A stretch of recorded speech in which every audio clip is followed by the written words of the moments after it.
sahabat Pusat Rehabilitasi Yakum. Perkenalkan, nama saya Wahyu Apriliana, fisioterapi di Pusat Rehabilitasi Yakum. Pada kesempatan kali ini, kami akan menyampaikan bagaimana latihan berguling atau rolling yang bisa dilakukan di rumah bagi anak dengan cerebral palsy. Di sini, alat yang digunakan cukup mainan yang disukai anak atau mainan yang menarik perhatian. Misalnya, mainan berbunyi atau mainan yang mengeluarkan lampu warna-warni. Mainan bisa diletakkan di samping kanan atau kiri dari anak dengan arahnya diagonal dari mata anak. Arahkan pandangan anak untuk melihat ke arah kemana anak akan dilatih berguling. Misalnya, ke sebelah kiri. Kemudian, kita taruh tangan kita di bawah lutut anak untuk membantu anak menekuk lutut.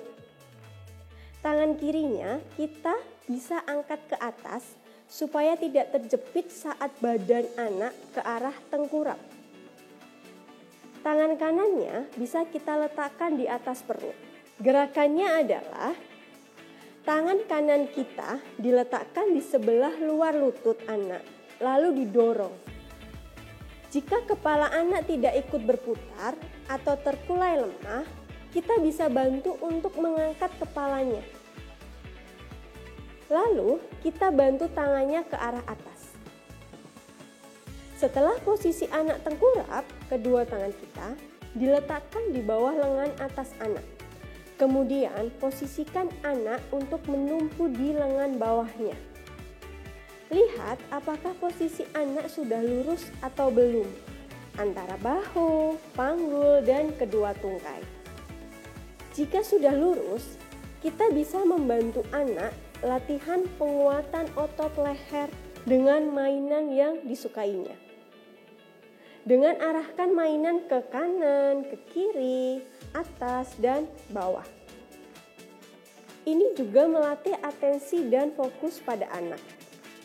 Yang perlu diperhatikan dalam posisi tengkurap ini adalah kedua telapak tangan anak harus menyentuh matras atau bed dan jari-jari terbuka. Kita juga memberikan penekanan pada kedua bahu dengan arah tekanannya ke bawah. Selanjutnya, kita bisa posisikan berbalik. Misalnya, kita arahkan berbalik ke arah kanan. Tangan kanan kita angkat ke atas. Kemudian, lutut kiri kita bantu untuk menekuk. Arahkan pandangan anak untuk berguling ke kanan dengan kita bantu di kaki. Jika kepala anak tidak ikut berputar atau terkulai lemah, kita bisa bantu untuk posisi tidur terlentang. Bisa juga dilakukan dalam posisi sebaliknya, yaitu posisi ke kiri. Tujuan latihan berguling bagi anak dengan cerebral palsy salah satunya supaya anak tidak diam dalam satu posisi yang dapat menyebabkan semakin lemahnya otot, kemudian juga semakin mengecilnya otot, serta juga bisa menyebabkan masalah pernafasan pada anak. Jika anak dalam satu posisi. Latihan berguling ini, kita sudah memberikan input sensorik pada anak, seperti input visual dengan mainan kesukaannya. Kemudian input vestibular dengan perubahan posisi pada anak. Dan juga input proprioseptif dengan penekanan pada bahu anak.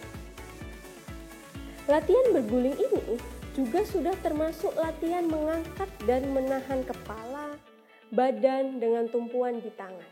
Jika rangsangan diberikan dengan rutin, otak merekam setiap rangsangan yang diterimanya. Nantinya membuat jembatan-jembatan perkembangan, sehingga orang tua akan melihat perkembangan yang terlihat pada anak. Untuk sahabat Pusat Rehabilitasi Yakum yang ada di rumah, bisa dicoba untuk dilatihkan ke anak dengan cerebral palsy. Jika membutuhkan informasi dan layanan fisioterapi lebih lanjut, bisa langsung datang di Pusat Rehabilitasi Yakum. Sekian video edukasi dari kami. Semoga bisa membantu sahabat Pusat Rehabilitasi Yakum yang ada di rumah. Terima kasih.